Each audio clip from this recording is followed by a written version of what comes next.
So, more bad news for the Russian economy. Catastrophe after catastrophe continues to envelop the Russian economy today, with the largest manufacturer of cars in Russia, Avtovaz, reporting that they will move to a 4-day work week in response to first half 2025 sales being down 25%. That's not all the bad news for the Russian car industry. Avtostat, the official agency for maintaining all statistics on cars and automobiles, trucks, reports that nationwide sales for automobiles is down 26% for the first half of 2025. Crisis after crisis. And we also today officially we have a new gas crisis. This is a new one. So the price of gas just hit the previous record that was hit in 2023. And you ask, how is that possible? We have just hit another record on gas, but the price of oil was $80 on Brent back when we hit that previous record. And now it's only 68 on Brent, but we've hit this high. Well, this is what Russian economists are saying. Many are critical of the regime more openly. This is from Russian Telegram channel.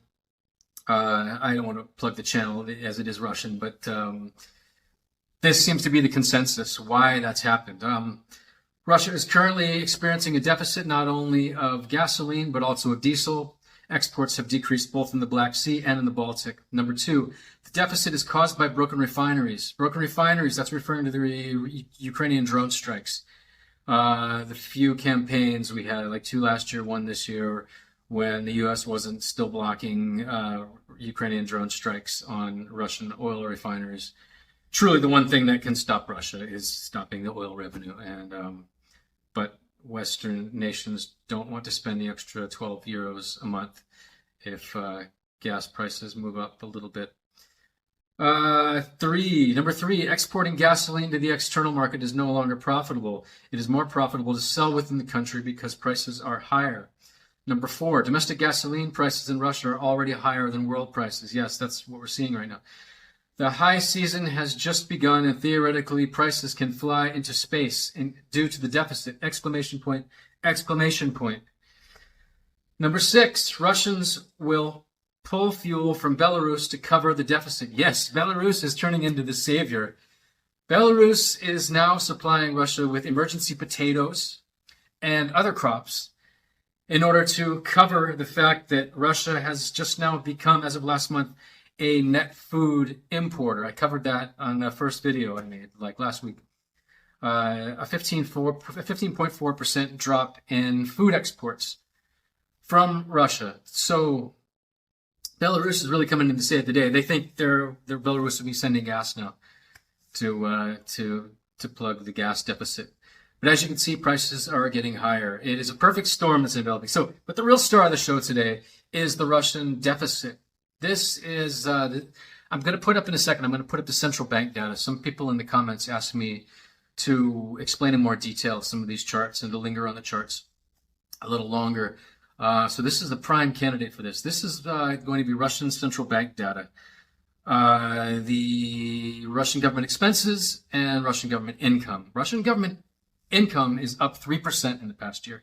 Russian government expenses are up 70%. But that's not all. It's an accelerating trend. It's getting worse and worse and worse every month. And since January, it's just spiraled. So I'll go into the data here, a lot more detail. So here's the chart this is the official central bank data going up to July 18th. So Russia's federal spending in July is up 80% year over year, while revenue for the same period has risen only 3%. Yes, 80% increase in expenses. July 2024 to July 2025, comparing the 2 months year over year, while revenue for the same period has risen a mere 3%. That gap is what is now ripping apart the entire 2025 budget, and it's only getting worse as the months go by. As of July 18th, total federal spending has reached 23.8 trillion rubles, which is about $264 billion. Revenue under the same period 19.5 trillion rubles, or 216 billion, leaving a 4.3 trillion ruble deficit, or nearly 48 billion in just 7 months. So a loss of $48 billion in under 7 months. At this pace, the full year deficit will hit 8 trillion, about $89 billion. But that's if things stay the same. But clearly it's an accelerating trend. The bleed rate is increasing. You can see that here in the first 18 days of July, Russia spent 2.5 trillion rubles, which is roughly $28 billion, averaging 140 billion per day, or $1.56 billion per day. That's a 38% increase from to July 2024. So in the first half of 2025, the daily average was just 118 billion rubles, or $1.31 billion dollars. So it's a clearly accelerating trend we have here. Meanwhile, oil and gas revenues, the backbone of the Russian budget, are collapsing. In January, Russian energy brought in 789 billion rubles, which is $8.8 billion dollars. By June, that was down to 495 billion, or just $5.5 billion. That's a 37% decline, and down 33.7% if you compare it year over year, June 2024 to June 2025, down 33.7. That's the core of the Russian government there, that oil and gas revenue. So revenue is stagnating, spending is exploding. More than 60% of the full year budget has already been spent by mid-July, faster than any year since the full invasion began. This is a trend that's not going to repair itself. And as the war consumes the economy, this trajectory is only going to spiral. Let's skip over to some of the other points. We have, India. India is slowly turning away from Russia. I don't know if you saw this weekend's news about there's a Russian half-owned refinery, 49% Russia owns, in India, and part of the EU sanctions is the package that they put out last week sanctions this particular refinery, and it's a massive refinery, and so ships are now turning back. So India is now afraid to skirt these sanctions. They'll eventually probably have to kick Russia out of the ownership or something, but they don't want to go against the West on this.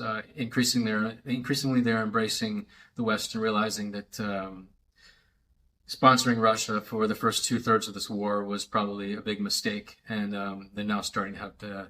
Now they're paying for it in little ways with sanctions. Here's another example of that: India's diamond imports. Down Russian diamonds in that list, down 45% year over year. That's for the first half of 2025. India's imports of Russian diamonds. So maybe you say, well, it's just the diamond industry.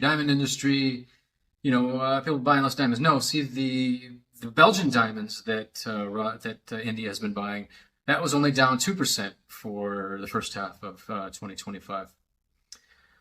Yeah, UAE diamonds in that list were down 11%. So it's Russia. India is slowly, all indications are that India is slowly turning away from Russia. Also, it was a statement out of either the foreign minister or the prime minister last week, Indian foreign minister, or foreign minister, put out a statement just after this EU sanctions package went through that affected their refinery.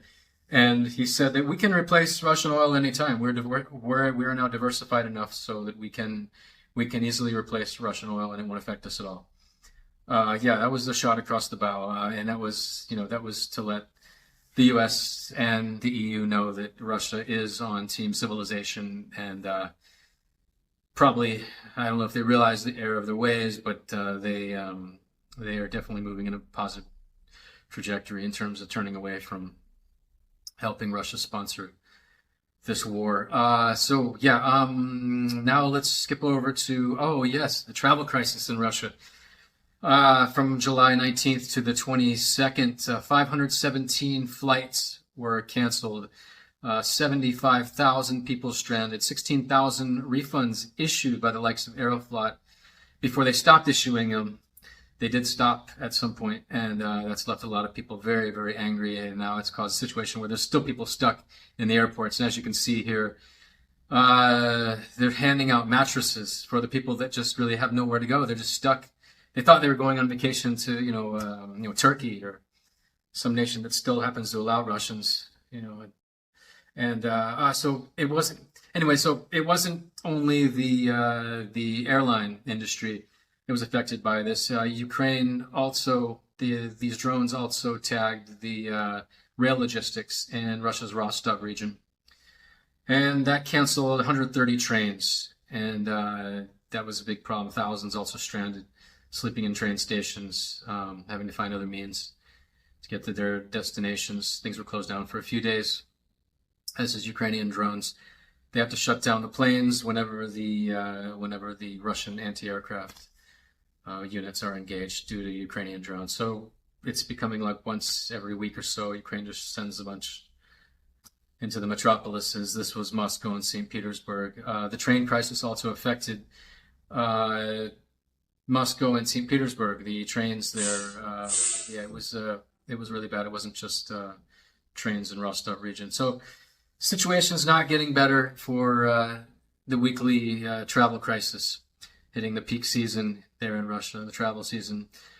So let's talk now about what the Russian government is doing. What is their response or their preparation? So yesterday, as third reading, the Russian Duma approved a law that it criminalizes the querying of 5,500 terms. You can be criminally charged for Google well, they don't use Google there; they use Yandex. But if you search for certain terms, you can get in trouble. So you ask, what are these terms? Like, it must be something really about building bombs or something. It must be something really bad. No, see, it's 5,500 terms that are secret, and they're not just secret from us or the Russian population. They're secret from the Duma. So a Russian Duma member yesterday related this anecdote in which he said, "Hey, I was talking to my son, and my son asked, what sort of terms can't I query now?" He's like, "I don't know, but you have to be really careful. You have to be make sure that you don't Google or search for the wrong thing, because we can get in big trouble. I don't even know what it is. I have no idea what the terms are. I don't know. You don't know." And many are visibly upset about this. A couple, someone that works for one of the previous presidential contenders went to form a small protest at the Duma with a journalist over this yesterday. He was promptly arrested. As you can see here, him and the journalist both were arrested for even thinking about protesting. They went to ask questions, actually. That's what they said. It wasn't really a picket. It was more of just asking questions. How can you pass this law? This is hardcore. A lot of the Russian Duma members are not happy with this. The Russian population is not happy with this. But things have spiraled, and the Putin regime is going to do anything to maintain power. And so I suspect that we'll see a lot more things like this coming down the pipe. So that's the roundup of the catastrophic economic news: gas crisis, travel crisis, diamond exports off a cliff, car manufacturing crisis, tyrannical laws being enacted within Russia. Meanwhile, Ukraine's doing what they can do to defend the country while Russia builds North Korean weapons factories and sabotages the West and runs propaganda networks to warp the minds of unsuspecting members of the civilized world. It's all happening. Tell your friends. Hopefully, we can do something about it by merely talking about it.